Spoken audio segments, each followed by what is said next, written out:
Ensuite, nous allons expliquer, dans la Bible, la vrille de l'Apocalypse. Ensuite, nous allons étudier partir du chapitre 10. Ce que raconte le chapitre 10, comme contenu, ce sont les paroles des 7 tonnerres. Et le petit livre. Voyons donc les 7 tonnerres parler. Quel en est le contenu? Nous allons l'expliquer. Peut-être que moins que le précleste ne l'ouvre, nous ne saurions ce que contiennent les 7 tonnerres, mais le précleste a permis au frère Ibert de savoir quel est le contenu des paroles des 7 tonnerres. Lisons cela ensemble. Puis, je vis un autre ange puissant descendre du ciel. Il était enveloppe d'une nue, un arc-en-ciel sur la tête, son visage était comme le soleil, et ses pieds comme des colonnes de feu. Il tenait dans sa main un petit livre, ouvert. Il posa son pied droit sur la mer, et son pied gauche, sur la terre. Il cria d'une voix forte, comme rugit un lion. Quand il eut crié, les 7 tonnerres firent entendre leur voix. Et quand les 7 tonnerres eurent parlé, j'allais écrire le contenu de leurs paroles, pour les enregistrer, quand j'entendis une voix du ciel qui disait: ce qu'ont dit les 7 tonnerres, celle-là, et ne l'écrit pas. C'est cela le contenu des paroles des 7 tonnerres. Qu'est-ce que c'est? Commençons d'abord par voir dans cette vision cet ange. Quel genre d'ange est-il? Nous voyons qu'il est enveloppe d'une nue, avec un arc-en-ciel sur la tête. Dès qu'on parle d'arc-en-ciel, nous nous rappelons seulement qu'à l'époque du déluge de Noé, Dieu a établi l'alliance de l'arc-en-ciel. Puis nous nous rappelons que sur le traîne de Jova Uprécleste, il y a un arc-en-ciel autour du traîne, et l'éclat de cet arc-en-ciel est semblable de l'émeraude. Alors cet ange puissant, avec un arc-en-ciel sur la tête, il représente certainement le fait que ce qu'il va dire est l'alliance de Dieu. Qui le précleste va-t-il donner le royaume? C'est cela. Un grand mystre de Dieu. Ce moment-tel, comme il est RS puissant, il tient un petit livre dans sa main, et ce petit livre est ouvert.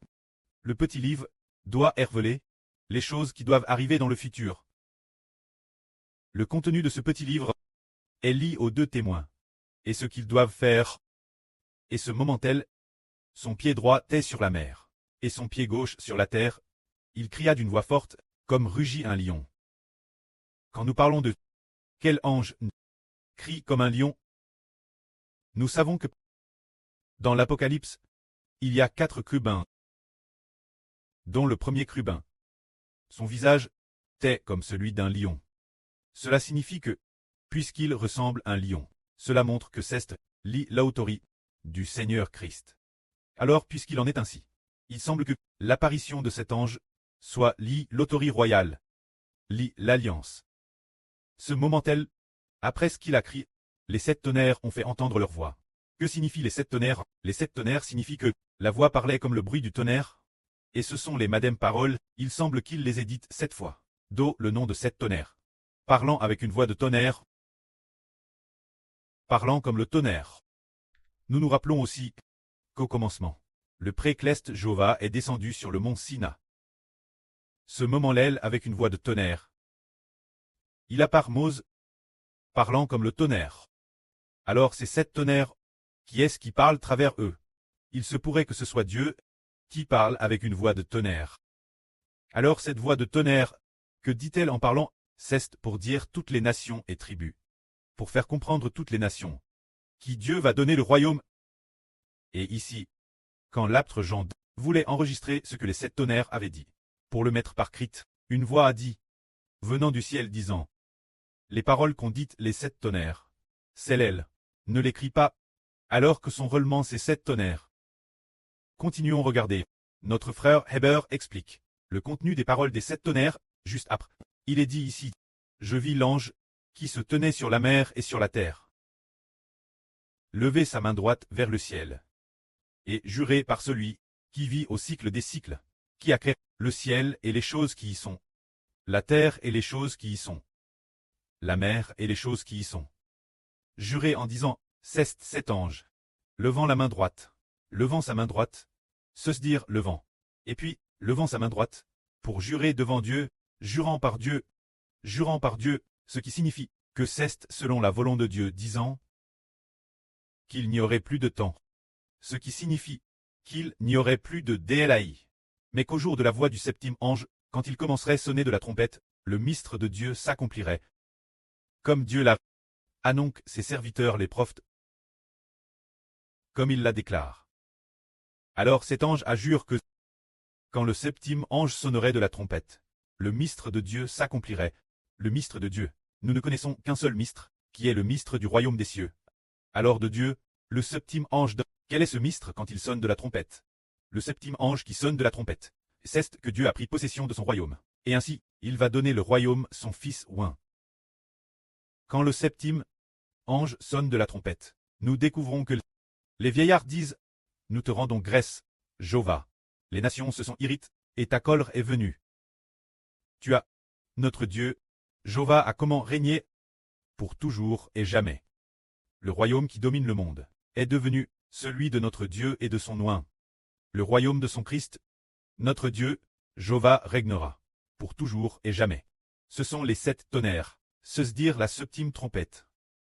Quand la septième trompette parle, la septième trompette, quand elle sonne, dit « Dieu règne ne bat » et puis « Dieu régnera pour toujours et jamais ». Et de plus, il donnera le royaume, son Christ oint. Ainsi, nous comprenons qu'en Ralit quand cet ange est venu. Il a juré en disant, concernant la septième trompette, le contenu de sa sonnerie, a dit aussi qu'il y a aussi 7 tonnerres. Alors ce sont tous des 7, l'un est le septième ange qui sonne de la trompette. Se dire la septième trompette qui sonne. L'un dit que ce sont les 7 tonnerres qui parlent, ils ont donc un grand lien. C'est pourquoi le contenu des paroles des 7 tonnerres raconte le royaume de Dieu. Dieu règne DJ. A digéré le royaume, et le préclès de Jéhovah et le Seigneur Christ vont donner le royaume, ceux promis par Dieu et le Seigneur. Appelle l'Israël de la Nouvelle Alliance. Se dire donner le royaume aux frères Hébert de l'Israël de la Nouvelle Alliance. Le contenu de ce qui est dit est peu près cela, c'est cela. Le contenu des paroles des 7 tonnerres, alors est-ce que le frère Hébert dit cela par son propre raisonnement? Ou bien est-ce que Dieu a dit RVL au frère Hébert un tel mystère concernant l'obtention du royaume par le frère Hébert, le pré voulant donner le royaume au frère Hébert, les paroles des rêves ou les paroles du Saint-Esprit sont TRS nombreuses. Vraiment TRS nombreuses, le pré a dit au frère Hébert que Hébert obtiendrait le royaume, et à madame dit que la souveraineté reposerait sur son pôle. Ce qui accomplit précisément le livre d'Esaïe, c'est là sur Zaowan qui a personnellement entendu la voix. Et elle a dit 3 fois. La souveraineté reposera sur le pôle de Hébert. La souveraineté reposera sur le pôle de Hébert. La souveraineté reposera sur le pôle de Hébert. Cela a été dit 3 fois. Juste après que la sur Jaowan a reçu ces paroles 3 fois, c'est le Saint-Esprit qui lui a parlé. Et puis, le lendemain, le frère Hébert a hervé qu'il était empereur, qu'il était Qin Shi Huang, le jeune Qin Shi Huang. Et puis, dans le RVE, il a te dit que le frère Hébert, en tant que jeune Qin Shi Huang, allait attaquer toutes les nations. Attaquer toutes les nations. C'est alors que ce moment tel, le professeur a fait passer un examen au frère Hébert. Il y avait donc une feuille d'examen devant le frère Hébert. Puis il a dit Qin Shi Huang. Que signifie ce Shi? Hébert a dit le Shi de Qin Shi Huang signifie commencement. Il est l'empereur du commencement. Et ses descendants, Gnarsion après Narsion, lui a succédé comme empereur. Il était le premier empereur, le deuxième empereur, le troisième empereur, se succédant ainsi. Alors, l'enseignant a dit que ce n'était pas correct. Le Shi ici ne signifie pas commencer. Le Shi de Qin Shi Huang devrait être chant en l'empereur unique et seul. Disant que le frère Hébert est l'empereur unique et seul. Alors en disant cela, est l'empereur, règle sur le royaume des cieux, règle sur le royaume de Dieu. Bien SRS, le frère Hébert a fait un RVE d'empereur. On a fait aussi cette Anne, a fait 2 rêves, un RVE Teiterescourt. Un RVE disait, le frère Hébert devient empereur. Et puis, a ressuscité beaucoup de gens. Parmi eux, un RVE était plus long, disant que dans le RVE, disant que c'était Qin Shi Huang, disant aussi que c'était Israël, disant aussi qu'il s'agissait d'attaquer le Japon. Concernant ce RVE, les frères Essur en ont aussi entendu parler. Alors concernant, a-t-il directement entendu les 7 tonnerres? Le frère Hébert a vraiment entendu, mais les 7 tonnerres parlant s'adressait la MR du frère Hébert. Dans le RVE, une Anne. Hébert a fait un RVE, hervant de ces nombreuses personnes dans le RVE, bloquant la mer, beaucoup de gens bloquant la mer. Bloquant avec quoi? bloquant la mer avec un mur de verre. Mais la mer était trop puissante et a détruit le mur de verre. Beaucoup de personnes qui bloquaient la mer ont toutes été noises par les grandes eaux, y compris la tante maternelle du frère Heber. Maintenant, bien qu'elle soit encore en vie, mais l'avenir, elle va sûrement sacrifier sa vie pendant la grande tribulation. La mer, ce sont les gens qui appartiennent Satan. Alors les gens qui bloquaient avec du verre, ceux qui sont allés bloquer la mer, sont les gens qui appartiennent Dieu. Alors beaucoup de gens sont morts, mais le frère Heber et sa mère se sont chaps. Ce sont chaps, à cela, le frère Heber était assis dans un endroit avec sa mère, vitant un danger ou quelque chose de ce genre. Juste au moment où il se cachait, quelque chose comme assest produit. Il y a eu le bruit du tonnerre dans le ciel. Le frère Heber savait que ce tonnerre allait parler la mère du frère Heber. Alors la mère du frère Heber s'est accroupie. D'habitude la mère parle beaucoup. Heber a dit, chut, ne parle pas. Alors, la mère était très calme, écoutait attentivement. Heber a dit, fais attention, écoute attentivement. Le tonnerre dans le ciel a encore parlé. Ce moment-tel, il a vraiment encore tonne. La voix du tonnerre qui parlait était dans la langue Zhuang. Cette voix en langue Zhuang utilisait la voix de la tante maternelle du frère Heber. C'est-à-dire que dans le Madame Herve, la tante Athénois a sacrifié sa vie. Sa tante Athénois elle a pris. Ce moment-tel, suivi immédiatement par le bruit du tonnerre, avec la voix de la tante du frère Heber, parlant avec une voix de tonnerre, disant dans le sens de la langue Zhuang, tu es, ta vie, est tellement, tellement bonne. Tu es tellement, tellement, tellement, tellement béni. Il a dit ces paroles. Alors ces paroles, que signifient-elles? Pourquoi y a-t-il une voix de tonnerre qui parle? Dans toute la Bible, il est dit. Le bruit du tonnerre, dans l'Apocalypse 2, qui dit pourquoi on dit la erreur du frère Heber est tellement, tellement béni. Cela signifie que le frère Heber a été par le précleste et le Seigneur, N du sein de sa mère. La mère du frère Heber est comme Marie, tout comme Marie la mère du Seigneur. C'est aussi le précleste Jova et le Seigneur qui ont fait du frère Heber. Des le sein maternel.